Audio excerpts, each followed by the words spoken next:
আসসালামু আলাইকুম। মহাভাবনা 2 এর পক্ষ থেকে আপনাকে স্বাগতম। আজকের ভিডিওতে আমরা জানব দাজ্জালের সেই গোপন দ্বীপের রোমহর্ষক ঘটনা। আপনি কি জানেন রাসূলের যুগে একজন সাহাবী দাজ্জালকে নিজের চোখে দেখেছিলেন, তাও আবার সমুদ্রের মাঝখানে এক অজানা দ্বীপে। ঘটনাটি ঘটেছিল সাহাবী তামিম দানিয়ের সাথে। তিনি এবং তার ৩০ জন সঙ্গী একটি জাহাজে করে সমুদ্র ভ্রমণে বেরিয়েছিলেন। হঠাৎ মাঝ দরিয়ায় ভয়ানক এক ঝড় উঠল। দীর্ঘ ১ মাস ধরে সমুদ্রের উত্তাল ঢেউ তাদের জাহাজটিকে এদিক সেদিক আছড়ে ফেলতে লাগলো। তারা বাঁচার আশা প্রায় ছেড়ে দিয়েছিলেন। অবশেষ ১ মাস পর সূর্যাস্তের সময় তারা একটি অজানা দ্বীপের দেখা পেলেন। তারা নৌকায় করে সেই দ্বীপে নামলেন। দ্বীপে নামতেই তারা এমন এক অদ্ভুত প্রাণীর দেখা পেলেন, যার সারা শরীর ঘন লোমে ঢাকা। চুলের কারণে এটা স্পষ্ট ছিল না যে এর মুখ কোনটা আর পিঠ কোনটা। সঙ্গীরা ভয়ে জিজ্ঞাসা করল, তুমি কে?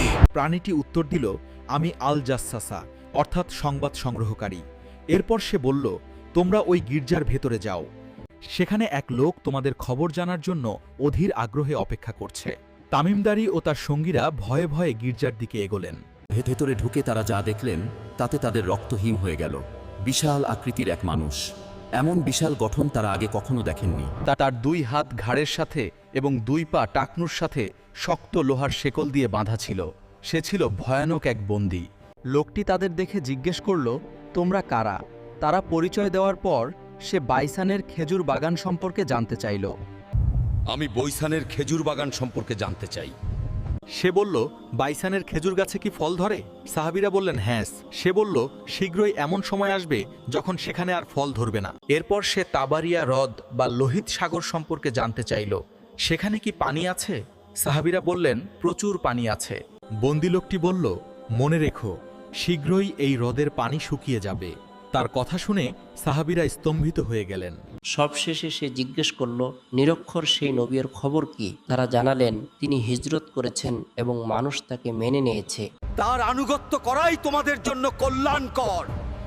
এবার আমার পরিচয় শুনো, আমি মসিহ দাজ্জাল।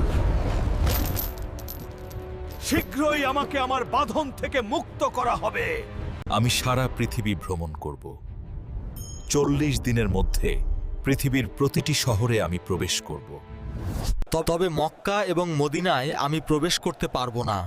সেখানে ফেরেশতারা খোলা তরবারি নিয়ে পাহারায় থাকবে। তামিমদারি কোনো মতে সেই দ্বীপ থেকে ফিরে আসেন এবং নবীজির কাছে এই অবিশ্বাস্য ঘটনা খুলে বলেন। রাসূল সাহাবীদের ডেকে বললেন, তামিম যা দেখেছে তা আমার বর্ণনার সাথে হুবহু মিলে গেছে। তিনি এতে খুব খুশি হলেন। দাজ্জাল আজও সেই দ্বীপে বন্দী আছে। কিয়ামতের আগে আল্লাহ তাকে মুক্ত করবেন। হে আল্লাহ, আমাদের দাজ্জালের ফিতনা থেকে রক্ষা করুন, আমিন। এমন আরও রহস্যময় ইসলামিক ঘটনা জানতে আমাদের চ্যানেলটি সাবস্ক্রাইব করুন এবং ভিডিওটি শেয়ার করুন।